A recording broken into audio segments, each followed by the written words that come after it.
এটা বলবো না যে এটা আমার জীবনে একদম প্রথম প্রেম। বাবার মতো তুমি এসেছো।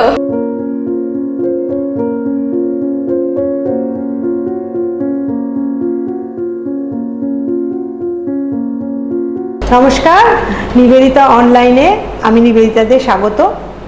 আমার সঙ্গে আছে মিষ্টি মেয়ে দিতিপ্রিয়া,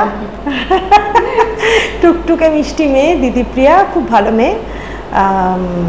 অনেকটা কি বলবো, যে আধুনিক মেয়েদের মতো যে সমস্ত যে ধরনের আদব কায়দা ইত্যাদি থাকে দিতিপ্রিয়ার মধ্যে সে সমস্ত কিছু না। মানে ও নিজেই বলে যে ও খুব ওল্ড স্কুল নাকি। এখন ও এত ছোট, ওর আবার ওল্ড কি আমি বুঝতে পারছি না। তো কথা বলতে বলতে সেটা আমরা দেখবো যে ও কত ওল্ড। আমি একটু শাই, আমি একটু ইন্ট্রোভার্ট। আগেকার দিনে যেটা হতো, মানে এখন তো মেয়েরা বিয়ের বাসরে না, মানে নিজেরাই নেচে ফেলে, মানে লজ্জা, নিচের দিকে তাকানো, এগুলো তো বললে আবার লোকে রেগে যায়। না, সেই সব কথায় আমি যাচ্ছি না, সেটা যার যার নিজের ব্যাপার। আমি অ্যাজ আ পার্সন খুবই শাই এবং খুব কম কথা বলতে পছন্দ করি। তার জন্য খুব একটা আমার ইন্টারভিউজও দেখা যায় না। হ্যাঁ, তোমার ইন্টারভিউজ এত কম হয় কেন? কারণ আমি কথা বলতে খুব একটা পছন্দ করি না। আমি আমার কথা খুব একটা শেয়ার করতে পছন্দ করি না লোকজনের সাথে। তোমার বন্ধু বান্ধব আছে? খুব কম, খুব very few people in my life. বা তারা কি সব স্কুলের? হ্যাঁ, স্কুলের বন্ধু বান্ধব। ও, মানে তোমার সে পাঠভবনে? হ্যাঁ, পাঠভবনে। ওকে এখন ফেসবুক খুললেই দেখা যাচ্ছে ওর প্রায় বিয়ে হয়ে গেল। মানে যদিও সেটা হবে না, মানে আমরা জানি এক্ষুনি কথা বলছি যে হয়ে গেল বিয়ে। এবং ও যেহেতু স্বীকার করে নিয়েছে যে ও প্রেম করছে, সুতরাং সবাই ওকে খুব ইয়ে করছে যে কে কি না হ্যান ত্যান। তো ব্যক্তিগত দিকে অতটা বাড়াবাড়ি করবো না, তবু অল্প বিস্তর কিছু ওর কাছ থেকে জানতে চাইছি যে তুমি কি খুব শিগগিরই বিয়ে করবে? না, মানে মোটামুটি কতদিনের প্ল্যান? 4-5 বছর, 6 বছর। মানে তোমার যে প্রেমিককে দেখা যাচ্ছে হালকা করে, তাকেই মোটামুটি এখন বিয়ে করার প্ল্যান আছে তো? অ্যাবসলিউটলি। আমাকে যদি বিয়ে করতে হয় কোনোদিন একেই করবো, না হলে করবো না। মা কি সুইট তুমি! তোমার বয়স তো এখন 21। হ্যাঁ, কিন্তু আই হোপ যে যেটা বললাম সেই কথাটা আমি রাখবো, এবং সেই কথাটাতেই আমরা দুজনে স্টিক করে থাকতে পারবো আর কি। আচ্ছা, তো হ্যাঁ, এটা বলবো না যে এটা আমার জীবনে একদম প্রথম প্রেম, তার জন্য আমি এরকম আর কি। এসেছিল হয়তো জীবনে আরো অন্য কেউ, তো সেখান থেকে সেটা কি মানে কলেজ জীবনে? হ্যাঁ, এখনো কলেজ জীবন কাটেনি তো? না, আমি এখন ইউনিভার্সিটিতে পড়ি, এখন আমি মাস্টার্স করছি, মানে আমার গ্র্যাজুয়েশন হয়ে গেছে। আমি সোশিওলজিতে মাস্টার্স। আচ্ছা। যাই হোক, তোমার এর মধ্যে প্রেম এসেছিল এবং সেসব কাটে এখন যেটা করছো সেটাতে তুমি? হ্যাঁ, মানে সেগুলো কোনোটাই আমি বলবো যে হয়তো আমার তরফ থেকে ছিল, সেই তরফ থেকে ছিল না আর কি। হ্যাঁ, সেরকম ব্যাপার স্যাপার ছিল। আর ওটা যে খুব যে একদম যে বাচ্চাদের প্রেম ওই রকমও নয়, কিন্তু সিরিয়াস প্রেম, এটা সিরিয়াসই ছিল। তো যাই হোক, সেখান থেকে আচ্ছা।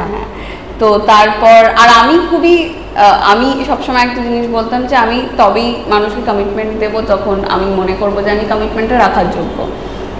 তো সেইখানে দাঁড়িয়ে হয়তো কিছু গন্ডগোল হয়েছিল, তো আই ওয়াজ ভেরি হার্ট, মানে আমার খুবই খারাপ একটা ফেজ দিয়ে আমি যাচ্ছিলাম লাইফে।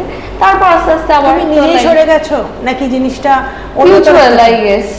মিউচুয়াল, মানে যখন অন্য দিকের মানুষটা বোঝা যায় যে সে আর ইমোশনালি খুবই আনঅ্যাভেলেবল, তখন আস্তে আস্তে নিজেই সরে আসতে হয়। সেটা মানে অনেকে মুখের উপর বলে না বেরিয়ে যাও, কেউ মুখের উপর তো বলতে পারে না, খুব খারাপ লাগে, তুমি বলতে পারবে না যে দরজাটা ওইদিকে বেরিয়ে চলে যাও। তুমি এমন কিছু জেস্চার করবে যেটা তো বুঝে নিতে হবে যে আচ্ছা তোমাদের রাস্তা, এবার আমার চলে যাওয়া উচিত। ও আচ্ছা, সেরকম তুমি ফিল করে তুমি নিজেই সেটা।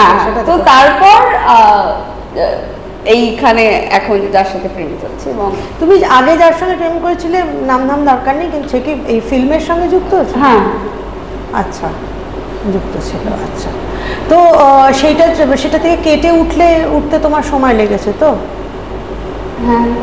হ্যাঁ, অফকোর্স। সেটা কত সময় লেগেছে? সেটা সময় বলতে আমি ভালোই সময় লেগেছে, বেশ কিছু মাস, বেশ কিছু দিন, মানে মাস রাদার আই উড সে। ডিপ্রেশনে ছিলে?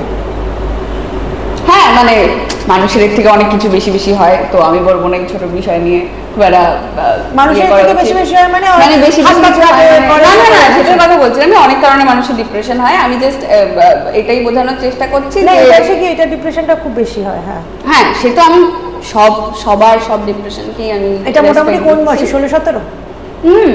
তাহলে 19-20। ও হ্যাঁ, রিসেন্ট। ও রিসেন্ট পাস্ট। হ্যাঁ, তো সেইখানে দাঁড়িয়ে আমি কেন আমার নিজের দিকটা ছোট করে দেখলাম, কারণ একজন মানুষ চলে গেছে, সে আমার সাথে থাকতে চাইনি, চলে গেছে, তার জন্য আমি যদি এত ভেঙে পড়ি, হ্যাঁ জীবনে আরো অনেক বড় বড় যাত্রা কাটাতে হবে, তখন কি করব? তো সেই কারণে আমি বললাম যে এর থেকে অনেকের তো জীবনে সম্পর্কটার ব্যাপারটা হচ্ছে, আমি যেহেতু খুবই প্রাইভেট পার্সন, আমি খুব একটা লোকজনের সাথে শেয়ার করতে পারি না।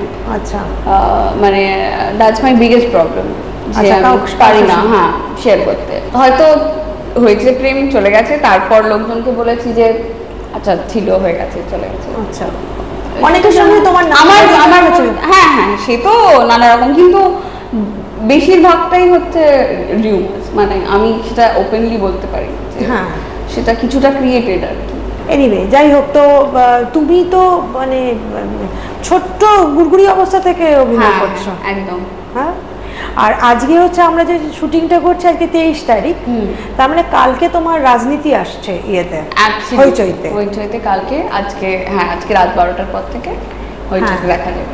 হ্যাঁ, ওটা খুব জনপ্রিয় একটা সিরিজ, এবং তার যদি কিছু বলো, কারণ যতক্ষণ ইন্টারভিউটা আসবে ততক্ষণে তোমার ওটা নিশ্চয়ই। আমার মনে হয় যে এই চতুর্দিকে যা চলছে নির্বাচনের সময় এখন, সেখানে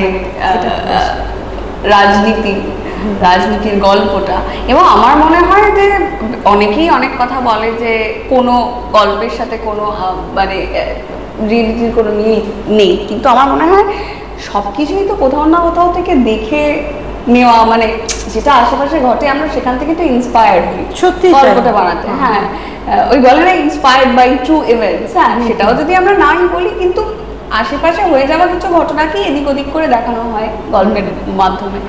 তো রাজনীতির ক্ষেত্রেও তাই, রাজনীতির ক্ষেত্রে আমাদের গল্পটা আরো একটু কেন অন্যরকম, কারণ আমরা সবসময় এই পলিটিশিয়ানসদের এই বাইরের জগৎটা দেখি, এখানে আমরা পলিটিশিয়ানসদের বাড়ির ব্যাপারটাও দেখতে পাচ্ছি, যাতে বাড়িতে সবাই মোটামুটি গদি দখলের একটা জায়গায় রয়েছে, এবং কে গদিতে দখল করবে সেটা নিয়ে একটা গল্প।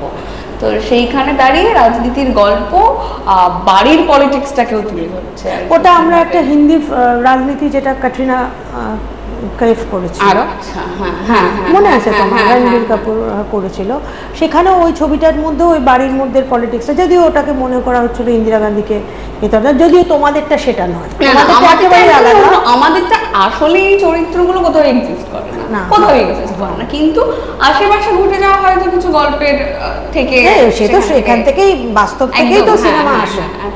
সেই হ্যাঁ, আমরা একটু গল্পটা এগিয়ে গেছে, এগিয়ে যাওয়ার পর কি করে ওইখানে আবার সেই সৌনকা কিন্তু একটা ক্রাইমের অংশ হয়ে গেল।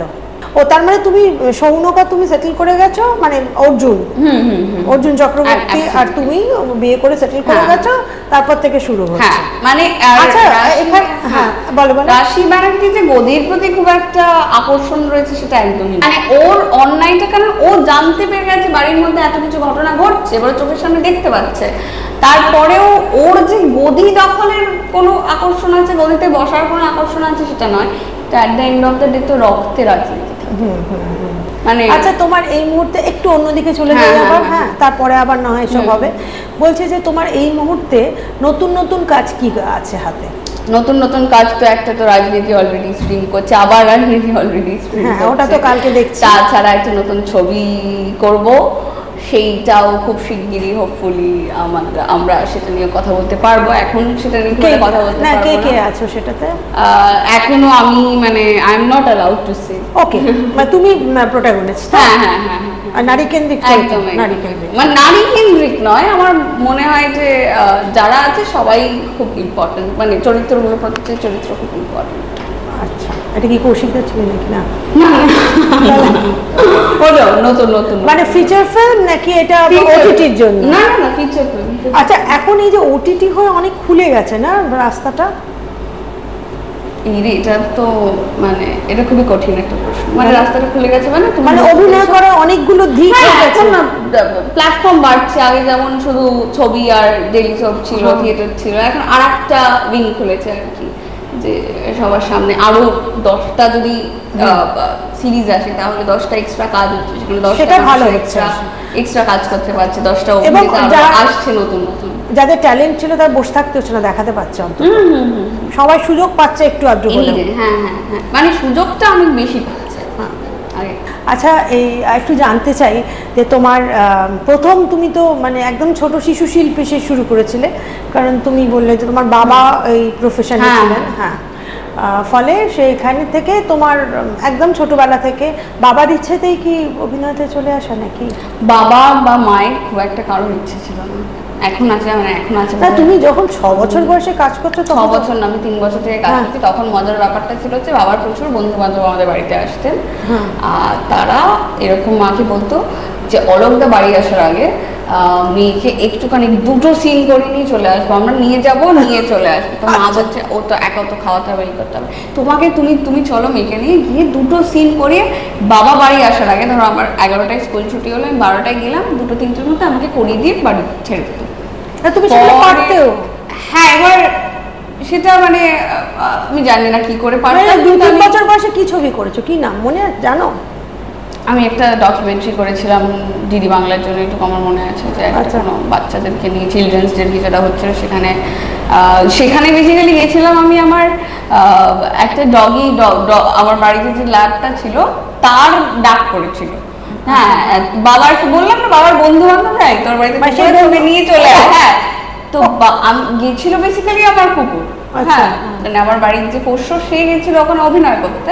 অভিনয় মানে 3-4টে শর্ট নেমেছে না, কোনো বাচ্চা তোর সাথে পাচ্ছে না, ভয় পাচ্ছে, কাঁদছে, ফলে তো আমার বাড়ির পোষ্য। হ্যাঁ, তো আমি তাকে পারবো না, এটা তো হতে পারে না। তো একটা গল্প কিন্তু। হ্যাঁ, তো পোষ্যকে নিয়ে যেতে গিয়ে নিজে ক্যামেরার মধ্যে চলে গেল। এবার তার জন্য ওরা বললো যে তাহলে ওই করে দিই। হ্যাঁ, তখন নাকি আমি ক্যামেরাম্যানকে দেখে বলছিলাম, আমি সবাই গল্পটা বলেছি, 1 মিনিট আমার মুখটা একটু মুছতে হবে, তারপর আমি করবো।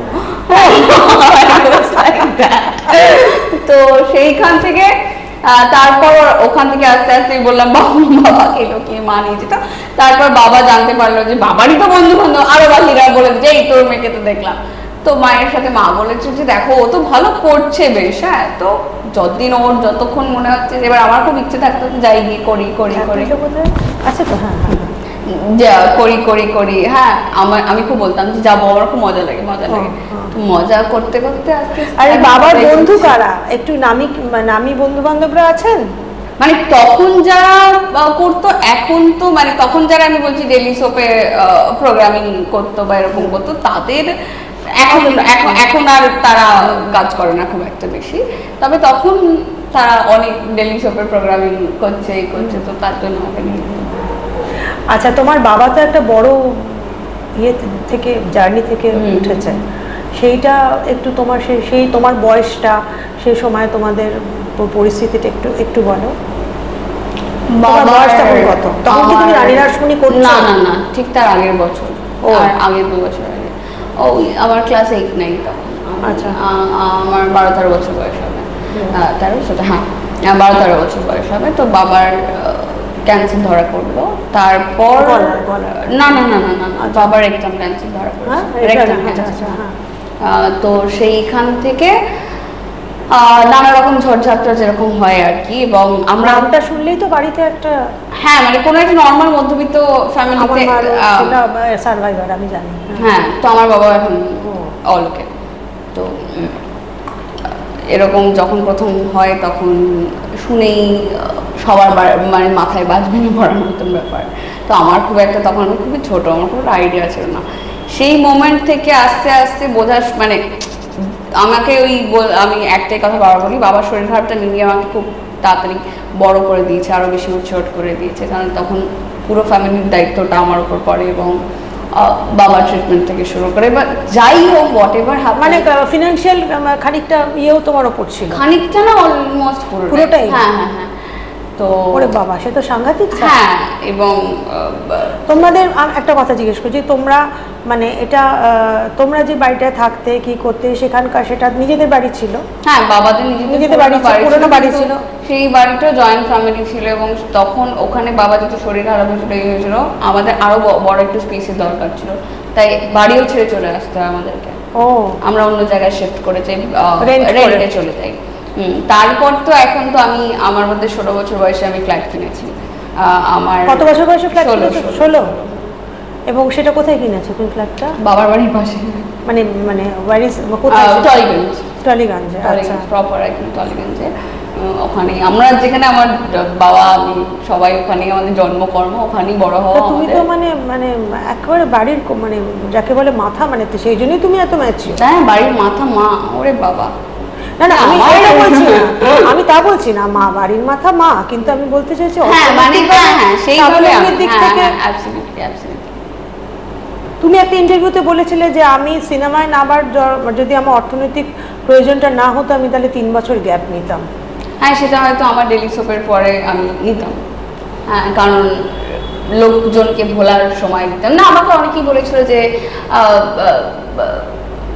তুমি আর একটু বেশি কেন টাইম দিচ্ছ না, আর একটু কম, মানে একটু কদিন একটুখানি ক্যামেরা থেকে সরে যাও, একটুখানি টাইম, মানে তুমি গ্রুম করো নিজেকে, মানে টেলিভিশন থেকে সিনেমাতে চলে আসো, আর গ্রুম করো। আমি বললাম তখন, এবার আমার কাছে কাজ আসছে, এবং আমি যে রকম কাজ আসে আমার কাছে তার থেকে আমি বোধহয় বেছে বেছে সত্যি খুব কম কম কাজ করি। হ্যাঁ, কারণ আমার খুব একটা গল্প না পছন্দ হলে তাও করতে চাই না, মানে এরকম ব্যাপার। বাংলায় তো খুব টাকা পয়সা বেশি নেই, তাতে তুমি এটা কি করে? হ্যাঁ, মানে এবার টাকা পয়সা বেশি নেই সেটা অফকোর্স একদমই তাই, কিন্তু আমার মনে হয় যে একটা কাজ করে দিনের শেষে যদি বাড়িতে এসে ভাবি সেটা কেন করলাম, একটু মানিয়ে গুছিয়ে চলে যাবো। হ্যাঁ, ওই রকম ব্যাপার। তো আমার যে বিরাট মানে একটা সেই লাভিশলি লাইফ, আমার বাড়িতে আমার 3টে মানুষ, আমরা 3টে মানুষ ভালো থাকাটা নিয়ে হচ্ছে কথা। মানে যেটুকু একটা মানুষের পক্ষে লিভিং এর জন্য দরকার সেটুকু আমাদের আছে, তো ওইটুকু থাকলে মানে এটা কিন্তু মানে মানে ন্যাশনাল লেভেলে হলে একটা সাকসেস স্টোরি বলে একটা বেরোতো, যে 16 বছর বয়সে একটা মেয়ে তার অভিনয় দিয়ে ফ্ল্যাট কিনে, এবং যেটা ওই যে তারে জামিন পারে ছেলেটাকে নিয়ে যেরকম একটা মাতামাতি হয়, সেই প্রকার মাতামাতি কিন্তু তোমাকে নিয়ে সত্যি মানে সেভাবে সেরকম হয়নি। আমার মনে হয় যে ঠিক আছে, মানে আমি খুব একটা, আমি তো মাতামাতির থেকে একদম অন্য লেখালেখিটা, আমার লেখালেখিটা তোমাকে নিয়ে বড্ড কম আমার মনে হয় তুলনা। হ্যাঁ, আমি চাইও না হয়নি খুব একটা, আমার কাজ নিয়ে লেখালেখি কি করতে, আমার কাজ নিয়ে লেখালেখি হোক, ওটাই সব। এটাও তো তোমার একটা সাকসেস। 16 বছর বয়সে কটা মেয়ে ফ্ল্যাট কিনতে পারে? ঠিক আছে, অনেকেই আছে, খুঁজে দেখতে হবে। হ্যাঁ, সে অনেকেই আছে ফ্ল্যাট। মানে তুমি যখন রানী রাসমণিটা পেলে, এখন সবাই এখন কত সুন্দর সুন্দর সব বাচ্চা মেয়েরা সবাই ডেলি সোপ করছে, তারাও মানে ততটাই সাকসেসফুল, তারাও। আচ্ছা, এই রানী রাসমণির স্বরে একটু কথা বলবে? এই যে জিজ্ঞাসা করেছে, আউট অফ সিলেবাস কোশ্চেন। এই যে কি জানো, যে সবাই ওটাকে নিয়ে মজা করতে, আবার মিম হয়েছিল, বাবা মতো তুমি এসেছো। হ্যাঁ, বাবা মতো তুমি এসেছো, ওটা কি ফেমাস লাইন, ভীষণ ভীষণ, মানে একটা মানে টেলিভিশনে বলতাম রক্ষে করো রঘুবীর। একটু বলো। আর কি কথা, ওই কথাই তো বলে আসছি এত বছর ধরে, আবার তুমিও শুনতে চাই। কিন্তু এত জনপ্রিয় সিরিয়াল খুব কম আছে। হ্যাঁ, 5 বছর চলেছিল, 5 বছর চলেছিল একটা বাংলা সোপ, মানে সত্যি মানে একটা রানী রাসমণি। তুমি রানী রাসমণিদের ফ্যামিলি প্রচুর লোকজন আছে, তাদের সঙ্গে মিট করেছো? হ্যাঁ, আমি তো বাড়িতেও যাই মাঝে মাঝে। আচ্ছা, এখনো মানে ওদের বাড়িতে, কোথায় সেটা? কুমারটুলির না ওদের মানে ওনাদের যে পুরো যে অত বড় বাড়িটা যেটা আমরা দেখাতাম জানবাজারে তো অনেক কটা এখন ভাগ হয়ে গেছে, অনেক কটা ওদের রিলেটিভসরা থাকে। তো হাজরা বাড়ির লোকেদের সাথে আমার বেশ জানাশোনা আর কি। ওখানে গেছিলাম কদিন আগে একটা শুটিংও করতে, মানে শুটিং মানে ওরকম শুটিং নয়, মানে আমি একটা ছবি তুলতে গেছিলাম আর কি। ওদের দুর্গা ঠাকুরটা যখন তৈরি হয়, মায়ের মুখের আদরটা তো খুব মিষ্টি। ওখানে তো অনেক কটা বাড়ি বলছে এদের ভাগ ভাগ করা থাকে, তো ওখানে কারোর বাড়িতে যাই। আচ্ছা, এটা কিন্তু ভালো। মানে তোমার ওইটা করতে গিয়ে, রানী রাসমণিটা করতে গিয়ে ওই তখন অনেক কিছু তুমি, হ্যাঁ অনেক কিছু দেখেছি, অনেক কিছু দেখেছি। তারপরে রানী রাসমণির যে স্নানের এটা যেটা তোমার ওই হরিশ মুখার্জি রোডের ওইখানে স্নান বাড়িটা, সেটাতে গেছো? হ্যাঁ স্নান বাড়িটাতে গেছি। আমরা যখন রিসার্চ করছি শিবাশিস নিয়ে গেছিলাম, শিবাশিস নিয়ে গেছিল। যখন রিসার্চ করছি তখন আমাদের একটা কালীঘাটের গল্প ছিল, তখন কালীঘাটে আমার বাবার চেনা জানা আছে, তো সেই জন্য আমরা সবাই মিলে একসাথে গেছি। আচ্ছা, তুমি এই যে যেটা ওই ছবিটা নিয়ে আমার একটু জানতে ইচ্ছে করে, যেটা অভিষেক বচ্চনের সঙ্গে, হ্যাঁ ওটা বিষয়বস্তুটা কি? মানে বব বিশ্বাস, ওটা কি সিরিজ? ওটা সিরিজ না, ওটা ছবি। এবার ছবি আমি জানি না, ওদের বোধহয় প্ল্যান ছিল থিয়েট্রিক্যাল রিলিজ কবে তখন, না ওটা তো এখন ইয়েতে আছে, জি5 এ আছে। ও এখন জি5 এ আছে? হ্যাঁ। ওটা তুমি কি ওর বোনের চরিত্রে অভিনয়? বোনের না, ওর মেয়ের বন্ধু। ও আচ্ছা, ছোট্ট পার্ট ছিল, মেয়ের বন্ধু, মানে অভিষেক বচ্চনের মেয়ের বন্ধু। হ্যাঁ। ওর সঙ্গে কোনো না, আমার ডিরেক্টলি কোনো কাজ হয়নি, মানে ডিরেক্ট স্ক্রিন শেয়ার করতে পারিনি আমি। আচ্ছা, কিন্তু আমি ছবিটাতে ছিলাম। আচ্ছা, এবার একটা কথা বলি, তোমার এই ছবিটার অফারটা কি করে এলো? এই ছবিটার অফারটা ওখান থেকেই আমাকে ফোন করেছে, অনেকদিন আগের কথা। ওখান থেকেই ফোন করেছিল, ওরাই ফোন করেছিল। আইকুকুয়াইটা তো তুমি এখানে তোমার রানী রাসমণি শেষে? হ্যাঁ, রানী রাসমণি শেষ করলাম। আমি একটা সিরিজ করছিলাম বোধহয় তখন, না আমি বোধহয় বম্বে গেছিলাম কোনো একটা কাজের ক্ষেত্রে। আমি একটা হটস্টারে একটা কাজ করেছিলাম, সেটার জন্য বোধহয় আমি তখন বম্বে ছিলাম। তখন আইকুকুয়াইয়ের জন্য আমাকে সৌভিকটা ফোন করে, মানে তোমার প্রসেনজিতের অফিস থেকে? যে ডিরেক্টর সৌভিকটা। আমি একটা জিনিস বুঝতে পারছি না, তুমি প্রসেনজিতের সঙ্গে কাজ করেছো, তুমি অভিষেক বচ্চনের সঙ্গে একটা ছবিতে অভিনয় করেছো, একটা তুমি ঋত্বিকের সঙ্গে কাজ করেছো, তুমি যিশুর সঙ্গে কাজ করেছো, যিশুর মেয়ে হয়েছো। কি এটা ছবি অপরাজিত বলে একটা সিরিয়াল করতাম, 1 বছর একটা সিরিয়াল করেছো। মানে তুমি সমস্ত বড় বড় যারা অ্যাক্টর তাদের সঙ্গে তুমি এতদিন ছবিতে অভিনয়, কিন্তু তোমার সে ফুটে ওঠা ব্যাপারটা, মানে নাম্বার 1 ডেলি সোপের অ্যাক্ট্রেস বা দিতিপ্রিয়া ইজ পপুলার, কিন্তু আমার মনে হয় আমি খুব প্রাইভেট একজন মানুষ বলে আমার, মানে কেন, মানে তুমি কি অভিনেত্রী হতে চাও, স্টার হতে চাও না? এটা কি তাই? এইটা একটা বড় প্রশ্ন, কারণ স্টার হতে চাইলে কিন্তু ঔজ্জ্বল্য ছড়াবে।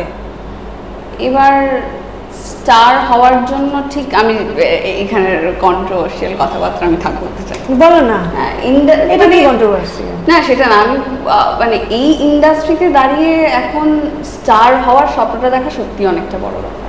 তাই বাংলা ইন্ডাস্ট্রিতে এখন যেরকম ধরনের কাজ হচ্ছে, সেইখানে দাঁড়িয়ে কেন তুমি দেখো ঋতুপর্ণা ছেড়ে দাও, ওটা তো বিগত মানে ইউটিউব আসার পরে আগের প্রজন্ম, কিন্তু তোমার এই সময় ধরো শ্রাবন্তী উত্তর, যারা যারা আসছে, মানে যারা ছবিতে অভিনয় আসছে, যারা একদম হালফিলে।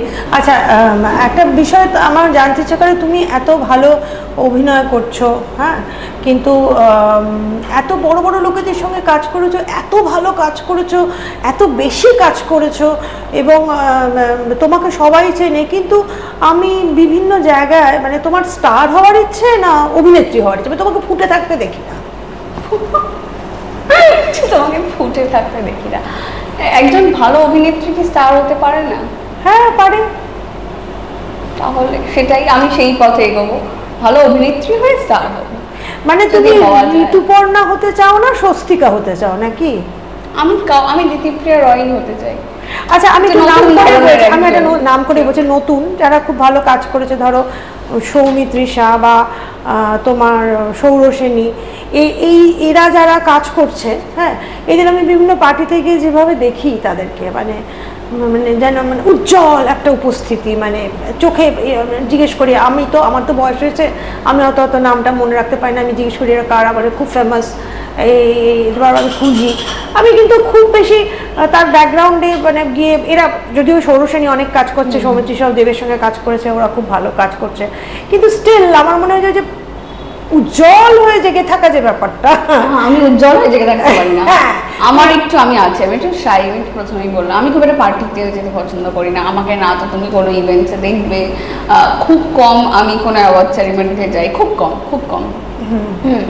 যদি নমিনেশন থাকলো তাহলে হয়তো গেলাম, না হলে খুব একটা আমি যাই না। মানে আমি এরকম না কি এমনি নমিনেশন নেই বলে আমি যাচ্ছি না, ওরকম ব্যাপার না, আমি যাই না, কারণ আমার খুব একটা সবসময় লোকজনের মাঝখানে আমি একটু শাই, মানে এটা অনেকেই ভাবে যে আমি বোধহয় খুব অ্যারোগেন্ট, এটা নয় কিন্তু, মানে আমি যদি আজকে তবে তুমি তোমার অ্যাটিটিউড আছে, এটা কিন্তু আছে কথা, সবাই বলে আমার অ্যাটিটিউড আছে, এইটা আমি কিছু দেখতে পাচ্ছি না।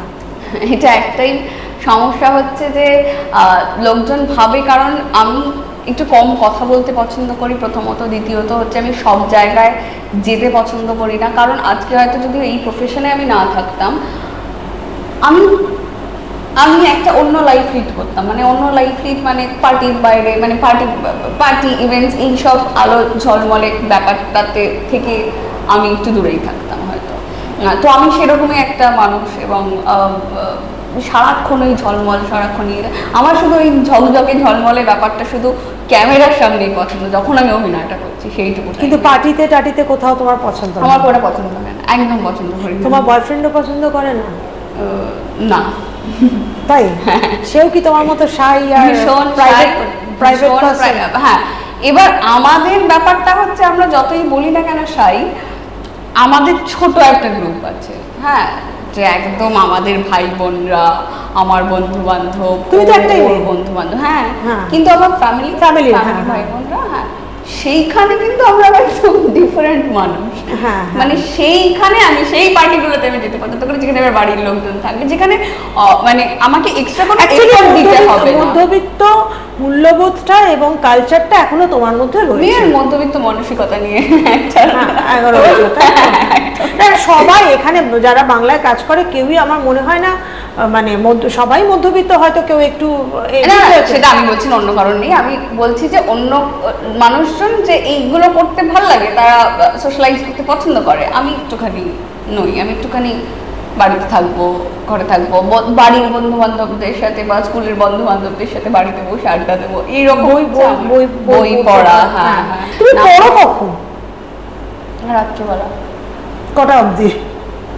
এই জেনারেশনের এটাই আছে আমি যে না, এইটা মানে আমি ইয়ে করি যে ছোটবেলায় যখন আমি ক্লাস 10-এ যখন পরীক্ষা দিচ্ছিলাম, তখন ডেইলি সব করছিলাম, তখন I used to shoot for almost 19 hours, হ্যাঁ, অলমোস্ট।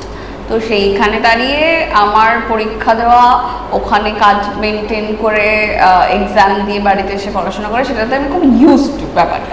এটা সাংঘাতিক, মানে সাধারণত অভিনয় চলে গেলে বন্ধ হয়ে যায়, মানে অভিনয়তে ঢুকে গেলে গ্র্যাজুয়েশনের পর অন্তত বন্ধ হয়ে যায়, সেটা যে টেনে নিয়ে যাচ্ছে, এটা বিরাট ব্যাপার। মানে ওইটা আর কি আমার খুবই ইচ্ছে ছিল যে আমাকে সবাই এরকম কথা শোনাতো, যে আমার খারাপ লাগতো, ছোটবেলায় বলতো এই তো কাজ করছে আর পড়াশোনাটা হবে না। তাহলে তুমি 19 ঘন্টা কাজ করতে, তারপরে তারপর বাড়িতে এসে 1 ঘন্টা রেস্ট নিই, তারপর তখন ঘুম খুব কম, এবার ঘুম খুব কম হয়। তাই? হ্যাঁ, ভীষণ কম, কিন্তু তার জন্য কোনো অসুবিধা হয় না, আমার ঘুম একটু কম। কতক্ষণ কম ঘুমাও তুমি? 4-5 ঘন্টা ইজ এনাফ ফর মি। তাই? মানে কতক্ষণ পড়ো রাত্রিরে? 2-2.5? মানে যদি আমার পরীক্ষার আগে যেমন হচ্ছে প্রতিদিন বই নিয়ে বসতে হবে, এখন আমি পরীক্ষার আগেতেই বসি আর কি, তখন সারা রাত, অনেক সময় এরকমও হয়েছে বিকেল 5টায় বসেছি, পরের দিন ভোর 5টায় উঠেছি। ভালো মেয়ে তুমি। রিঅ্যাকশন দিল 12 ঘন্টা টানা পড়লে।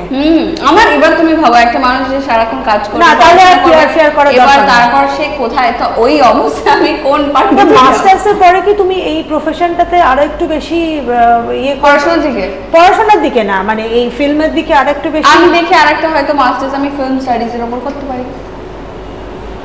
মানে তারপরে কি ওই সব পরিচালক হওয়ার ইচ্ছা নেই? আমার কোনো অ্যাজ সাচ কোনো ওরকম ভাবনা নয়, যদি কিছু হয় তো হলো। মানে বেসিক্যালি তুমি মেধাবী নেই?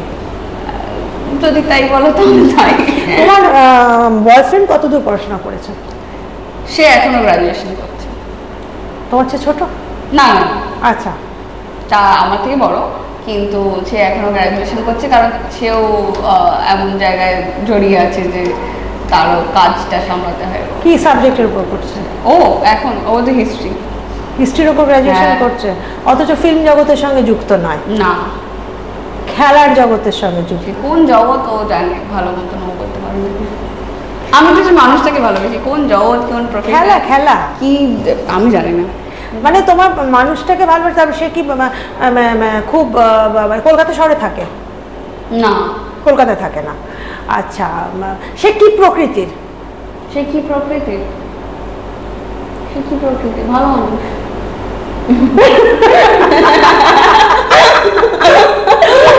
তুমি আমাকে আমি খেলোয়াড়, ভালো মানুষ, সে গ্রাজুয়েশন করছে, কলকাতায় থাকে না, হ্যাঁ, অনেক কিছু জেনে গেলাম। আর কি করবা? আচ্ছা, তুমি কি মানে একটা মানুষকে তুমি কি মানে তার ধরো এখন একটা খুব কথা উঠেছে যে আগে লোকে প্রেমে অন্ধ হতো, এখন অন্ধত্ব উঠে গেছে, উঠে গিয়ে এখন লোকে নাকি বাড়ি গাড়ি এগুলো দেখতে পায় সব। দেখো, আমি অনেক ছোটবেলায় নিজে বাড়ি গাড়ি করে ফেলেছি, তো হ্যাঁ, তো আমার বাড়ি গাড়ি দেখতে পাই না আমি লোকজন। আর আমার কোনোদিনই যে এইসবের দিকে খুব একটা ঝোঁক ন্যাক, এরকম গাড়ি চড়বো ওরকম গাড়ি না থাকে। একটা মানুষ যে আমাকে ভালোবাসবে, যে আমার বাবা মাকে রেসপেক্ট দেবে এবং ওর বাবা মাকে আমি রেসপেক্ট দেবো, একটা ফ্যামিলি, আমি খুব ফ্যামিলি ওরিয়েন্টেড মানুষ, তো সেইখানে দাঁড়িয়ে দুটো মানুষ ভালো থাকবো, দুটো মানুষ দুজনের পাশে থাকবো সুখ দুঃখে, দেখছি। ধরো আজকে পাওলি টাওলি এই যে একটা জেনারেশন তো চলে গেল, কোয়েল, হ্যাঁ, এই কোয়েলদের জেনারেশনের পরে কারা নায়িকা হিসেবে উঠে আসছে? কারা? তুমি তো বললে কে? ওই ওই সৌরসেনী আর ওই সৌমত্রী। আরো অনেকে আছে, প্রচুর। চিনি আছে, মানে চিনি মানে হচ্ছে আমি বলছি রাজনন্দিনী, অনেকে। রাজনন্দিনী কাজ করছে না? হ্যাঁ, সবাই। আচ্ছা, সবাই মানে ওরা খুবই ভালো করে। তুমি তো ওদের মানে তো প্রায় একই বয়সী তোমরা সবাই? হ্যাঁ, একটু ছোট বড়। হ্যাঁ, কিন্তু তোমার এক্সপিরিয়েন্সটা অনেক বেশি। হ্যাঁ, আমি অনেকদিন ধরে ইন্ডাস্ট্রিতে। তা তোমার কি মনে হয় তুমি এই 1 নম্বরের জায়গাটা অ্যাচিভ করতে পারবে? আমার কোনোদিনই ওরকম তো, ঠিক আছে, যেটা আমার আছে সেটা আমার হবে। আচ্ছা, আমার শুধু ভালো কাজ করে যাওয়া নিয়ে হচ্ছে কথা, এবং আমি একটা জিনিস মনে করি যে ভালো কাজ যদি আমি করি, হ্যাঁ, আমি ভালো কাজের পিছনে আমি ওটার খিদে আমার প্রচন্ড রয়েছে, সেটাতে হয়তো 2 দিন বেশি টাইম লাগবে আমার, যেখানে অন্যরা অনেক তাড়াতাড়ি সেই জায়গাটা অ্যাচিভ করতে পারছে, তারাও কাজ দিয়েই পারছে, হয়তো তাদের কাজ অনেক, আমি হয়তো 4টে কাজ করে পারবো, তারা 2টো কাজ করে পাচ্ছে, কারণ তাদের কাজ হয়তো বেশি সাকসেসফুল আমার কাজের থেকে। ঠিক আছে, আমার একটু বেশি টাইম লাগবে, তারা একটু কম টাইমে করছে, হলো। তুমি কি, আমার মনে হয় কনসিস্টেন্সি ইজ ইম্পর্টেন্ট। এই যে নাচ শেখা এগুলো মধ্যে মানে নাচ শিখেছ? ছোটবেলায় শিখতাম, সেরকম না, আমি কেন বলছি, এই ধরো রুক্মিণী টুকমিণী এরা যারা অভিনয় করছে, যারা ধরো প্রপার কমার্শিয়াল ফিল্মের গ্ল্যামারাস চরিত্র যেগুলো বলা হয়, হ্যাঁ, সেইগুলো এখন কমার্শিয়াল ফিল্ম বললেই লোকে তেরে হয়ে করে তেরে আসবে, কি ধরো বলতে সুবিধা হয় বলে সেটা বলছি। ওই ধরনের ছবিটা এখন তো হচ্ছে না। অঞ্জন দত্ত আগের দিন বলছিল ওই ধরনের ছবি প্রায় হচ্ছে না, কিন্তু আবার অঙ্কুশ সেটাকে ফিরিয়ে আনছে, ওই লীলা অঙ্কুশ, তারপর ধরো জিৎ, হ্যাঁ, তো তোমার কি এদের সঙ্গে, আমরা জিৎ দেব এদের সঙ্গে কি কাজের কোনো কথাবার্তা বা কিছু বা এগোনো এরকম কিছু হয়েছে বা হওয়ার প্ল্যানিং আছে বা কিছু? আমি জিদ্দার প্রোডাকশন হাউসে কাজ করেছি, সেটা তো ওটা তো প্রোডাকশন, কিন্তু জিতের সঙ্গে পেয়ারিং না, মানে এখনো কোনো পেয়ারিং এ কোনো কথাবার্তা হয়নি, কিন্তু আমার ইচ্ছে আছে। হ্যাঁ, অফকোর্স, মানে ওই রকম ওই যে তোমার সব রকম, আমার কোনো ওই রকম হওয়ার ইচ্ছা, মানে ওরকম আমি বলছি না যে আমি এই ধরনেরই ছবি করবো বা ওই ধরনের, আমি যে কোনো কাজ, আমার একটু গল্পটা ভালো, মানে ব্যাংককে গিয়ে যেমন কোয়েলার দেবের একটা নাচ দেখতাম, ওরকম ধরনের নাচানাচি মূলক সেই ছবিটা, হ্যাঁ, হয়তো ওরকম নাচানাচি হলো, এবং সেই ছবিটা গল্পটা যদি ভালো হয় নিশ্চয়ই করবো। ও, মানে তোমার ওরকম নেই যে ওইটা আমি পারি না, সব করবো। তাহলে পরে ওই রকম চরিত্র তো করার ইচ্ছা আছে, ওই সব করার ইচ্ছা। নিজের কখনো নিজের প্রোডাকশন হাউস খোলার ইচ্ছা আছে? ভাবে এইসব এখন আমি ভাবতেই পারছিস না? না, মানে ছোট এইসব ভাব। 5 বছর পর আগে বিয়েটা করি, তারপরে আগে বিয়েটা হবে হবে। মানে তুই তো রানী রাসমণি করার পর নিজেই দেখছি একটা মানে মানে মানে ইয়ে হয়ে গেছিস, কি কি মানে একটা আধ্যাত্মিকতার মধ্যে ঢুকে গেছিস। হ্যাঁ, আমি আধ্যাত্মিক। হ্যাঁ, আমি না অন্য দুনিয়ায় থাকি। হ্যাঁ, তাই এখন আমি না অন্য দুনিয়ায় থাকি, মানে খুবই ওই ওই সেই দুনিয়ায় ঢুকতে পারে। হ্যাঁ, মানে আমি এটা তো পৃথিবী একদিকে যাচ্ছে। আচ্ছা, তুই একটা ওই ইয়ে তুই একটা ঈদে একটা একটা পোশাক নিয়ে তোকে প্রচুর লোকে ট্রোল করেছিল, তো ওই তুই হঠাৎ ওই রকম ভাবে পোশাক। আরে আমি কাশ্মীরে গেছিলাম, কাশ্মীরে গিয়ে আমি কোনোদিন ইয়েতে ঢুকিনি, কি বলে, কোনো মসজিদে আমি ঢুকিনি। আমার খুব মানে ওদের ওখানের ওই কালচার, না না না যে কাজকর্মগুলো করা, আর্কিটেকচারটা দেখার ভীষণ ইচ্ছে ছিল আমার, যে ভিতরে কিরকম জামে মসজিদের, তো তার জন্য ঢুকতে গেলে নাকি এটা মাথাতে পড়তেই হয়। তো আমাকে দেখে আমার মার বাবার কি মিষ্টি দেখতে লাগছিল, আমার মাথা তো অত কিছু নেই যে একটা আমি একে হার্ট করবো ওকে হার্ট করবো, কাউকে হার্টই করতে চাইনি, আমার ঠিক ভালো লেগেছিল, আমি ছবিটা তুলে। তখন কি রানী রাসমণি করছি? না না না, এই তো কদিন আগে তো কাশ্মীরে গেলাম তখন করলাম। এরপর আমার এবার তারপর আমি কিছু বলিনি, সেটা আলাদা কথা। আমি বললাম আমি সবসময় ওটা কোনো স্টেটমেন্ট কিন্তু নেই যে ওটা কি কেন না, ওটা এমনি আমার ছবিটা, মানে এটা কিন্তু এরকম ভাবেই যে অদ্ভুত, মানে রানী রাসমণি এরকম করে একটা মসজিদে। হ্যাঁ, আমাদের ভাবাবেগে আঘাত লেগে গেছে। আমি তো এবার আমার প্রশ্ন, তোর কাছে কোনো অফার? আচ্ছা বল। হ্যাঁ, তোর কাছে আমার প্রশ্ন হচ্ছে যে আমি তো প্রতিবার দুর্গাপুজোতেও নাচানাচি করি, হ্যাঁ, এবং সেই ছবিও আমি দিই। হ্যাঁ, আমি ক্রিসমাসে টুপি পরেও দিচ্ছি, তখন কারোর ভাবাবেগে কোথাও আঘাত লাগে। ক্রিসমাসে আমি কিন্তু দুর্গাপুজো ঠিক আছে আমি ধরলাম, কিন্তু ক্রিসমাসে এবার সেখানে দাঁড়িয়ে যদি আমি, আর ওখানে অ্যালাউড নয়, ওদের ওখানে ওই চুল খুলে ঢোকা অ্যালাউড নয়, তার জন্য হ্যাঁ করতেই হয়।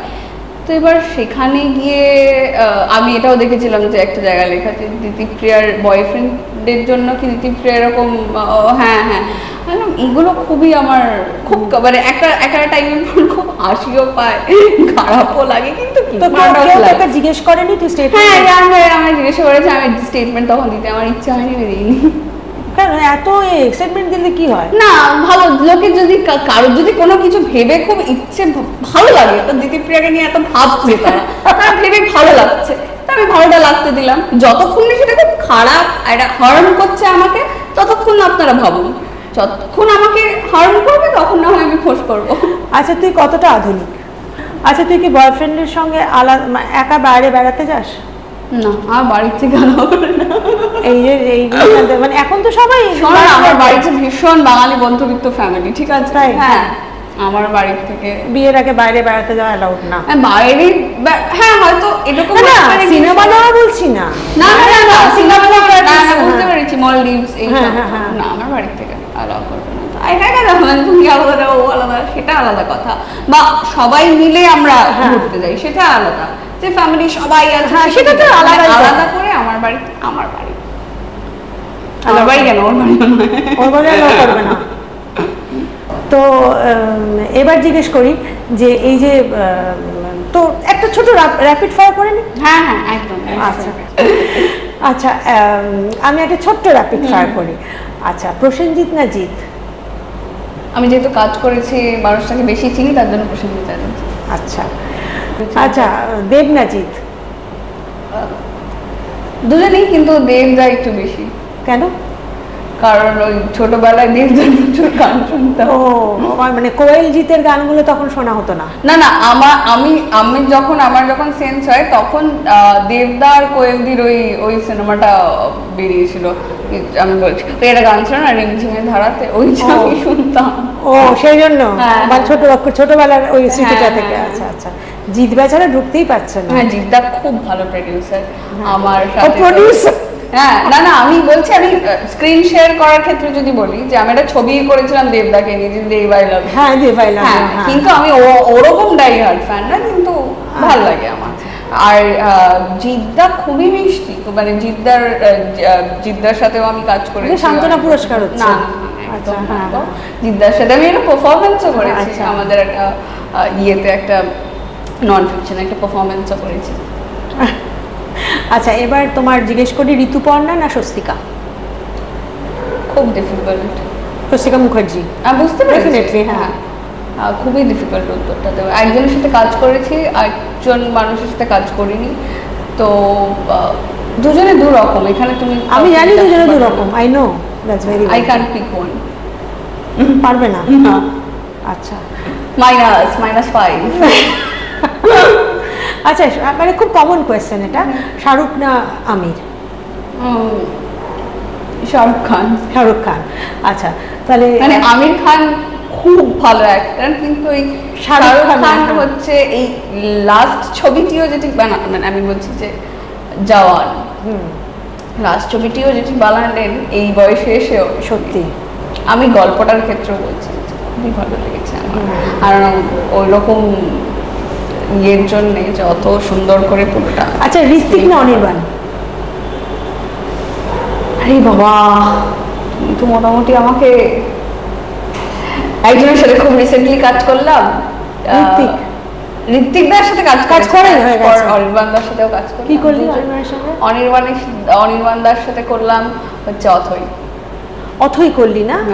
তুই কোন চরিত্রটা করেছিস? মানে অথৈতে তো ওটা একটা সারপ্রাইজ, ওটা বেরো। ও আচ্ছা, কারণ অথৈতে তো ইয়ে রয়েছে তোর ডেসডিমোনা হচ্ছে সোহিনী, ইয়াগো হচ্ছে তোর অনির্বাণ, আর ওথেলো হচ্ছে তোমার পরিচালক অর্ণদা। তাহলে তোর চরিত্রটা কি? ওটা সারপ্রাইজ? ওটা সারপ্রাইজ। আচ্ছা, তাহলে তোর ঋত্বিক আর অনির্বাণের মধ্যে তাহলে কি দাঁড়ালো? দুজনে দু রকম। না না, সে আমিও জানি, কিন্তু এটা তো তোমার বলতে হবে। অনির্বাণ তাহলে ঋত্বিকের মধ্যে তাহলে কি দাঁড়ালো? অ্যাক্টর ঋত্বিক চক্রবর্তী খুবই ভালো, এবং অলরাউন্ডার যদি বলি, হ্যাঁ সর্বগুণ সম্পন্ন পাত্র নাকি অনির্বাণ ভট্টাচার্য, সব দিকে ভালো। আচ্ছা, যিশু না আবির? কিরকম এইরকম করে প্রশ্নটা করতে পারতে, কার ব্যোমকেশ বেটার? কার ব্যোমকেশ বেটার? আবিরটা। তোমার এখন দিব্যজ্যোতির সঙ্গে তুমি এটা কি একটা কাজ করেছিলে? গানের ভিডিও একটা। হ্যাঁ, একটা গানের ভিডিও করে। এখন আর ওর সঙ্গে কোনো কাজ আছে? না না, ওটা পেয়ারিংটা কিন্তু খারাপ লাগবে। মানে আমি কোনো খবরের কাজে কাজ করলে তোমাদের দিয়ে ফটোশুট করতে চাই না। হ্যালোজেনি ছোট ছোট তো আমরা, হ্যাঁ কাছাকাছি বয়সে আমরা, আমাদের সব হিরোরাই আমার থেকে অনেক বড়। তোমার হিরো হিসেবে তোমার কারা কারা আসছে এখন?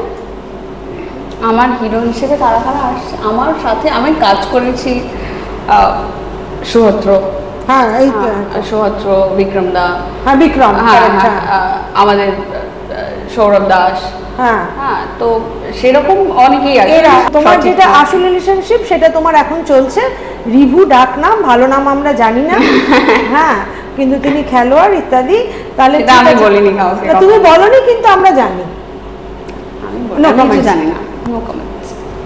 কি দিয়ে খেলে? হাত দিয়ে খেলে না পা দিয়ে খেলে? এটাও জানো না বেচারা। সত্যি কি কষ্ট তোমার, বয়ফ্রেন্ডের জানো না, কিন্তু বয়ফ্রেন্ড সেটা জানো তো। তোমাদের প্রেমটা এখন কোন পর্যায়ে? প্রথম পর্যায়ে, দ্বিতীয় পর্যায়ে, না এইরকম প্রেমের পর্যায়ে হয় না? হ্যাঁ হয়তো।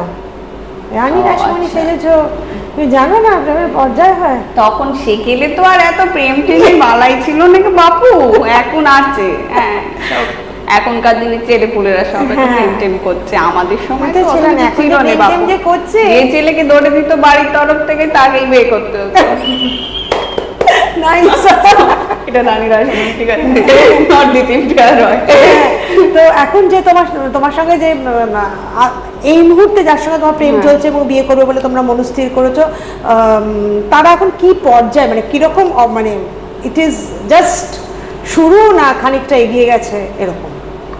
মানে আমরা খুবই শর্ট ছিলাম শুরুর দিন থেকেই যে আমরা প্রেম করব, আর প্রেমটা করলে বিয়েও করবো। কমাস, এটা কতদিন কমাসের এটা হলো? 6-7 মাস। 6-7 মাস। আর এই যোগাযোগটা তোমার হয়েছে কিসে? ফোনে। ফোনে? ফোনে কোনো একটা অ্যাপে, কোনো একটা অ্যাপে, ইনস্টাগ্রামে।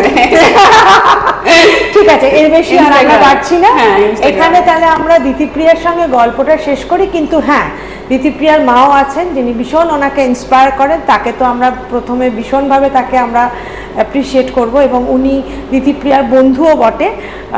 তো আমরা তাকেও আমরা প্রণাম জানাই, এবং তোমাকেও ভীষণ অসংখ্য ধন্যবাদ যে তুমি এতটা সময় কোঅপারেট করে আমাকে একটা ইন্টারভিউ দিলে, যে কিনা ইন্টারভিউ দিতেই চায় না মোটে। অবশ্যই এটা একটা আড্ডাই হলো, মজার একটা আড্ডা। একদম একদম একদম একদম। হ্যাঁ, মজার আড্ডা লাগলো, বলো। খুবই খুবই খুবই ভালো লাগলো। মাঝে মাঝে যদি কিছু স্নিপেটস আমরা একটু দেখাতে পারতাম, সেগুলো দেখালে আমি একটু মজা পেতাম, যেগুলো একটু ফচকে বেরিয়ে গেছিল। যাই হোক, জোকস অ্যাপার্ট, খুব খুব খুব ভালো লাগলো। মানে এরকম আড্ডা মাঝে মধ্যে হলে বেশ ভালোই লাগে। Very good. হোপফুলি পরের বার আমি আরো বেশি ওপেন আপ হবো আমার। আমি চাইবো তুমি ওপেন আপটা আমার সঙ্গেই করো। হ্যাঁ, সেটা দেখা যাক। আমি আগে ওপেন আপটা যে থ্রু মানে যেখানে হয়েছে, বললাম যে অ্যাপে হয়েছে সেই অ্যাপে আগে ওপেন আপ করবো, তারপর ও তাহলে যেটা করবে দিতিপ্রিয়া, ও আমাদেরকে ইয়েতে রেখে ইনস্টাগ্রামেই ও এরকম করে একটু একটু একটু একটু করে পর্দা সরাবে। কিন্তু আমরা যা জানার যতটুকু জেনে গেছি সে আমাদের বলতে হবে না, কিন্তু পরে যখন ও ওপেন আপ করবে আমাদের সামনেই করবে। আজকে নিবেদিতা অনলাইনের এই আড্ডার সেশনটা এখানেই শেষ হলো। নমস্কার, সবাই ভালো থাকবেন আর আশেপাশের লোকদেরকে ভালো রাখার চেষ্টা করবেন। আর আমরা পরে একদিন দিতিপ্রিয়ার সঙ্গে আবার আড্ডা মারবো। নিবেদিতা অনলাইনের সকল দর্শককে বলবো যে আমাদের এরকম সুন্দর সুন্দর আড্ডা যদি আপনারা দেখতে চান, প্লিজ এই চ্যানেলটা সাবস্ক্রাইব করুন, শেয়ার করুন, লোককে জানান, নিজেরাও দেখুন। ভালো থাকুন, ভালো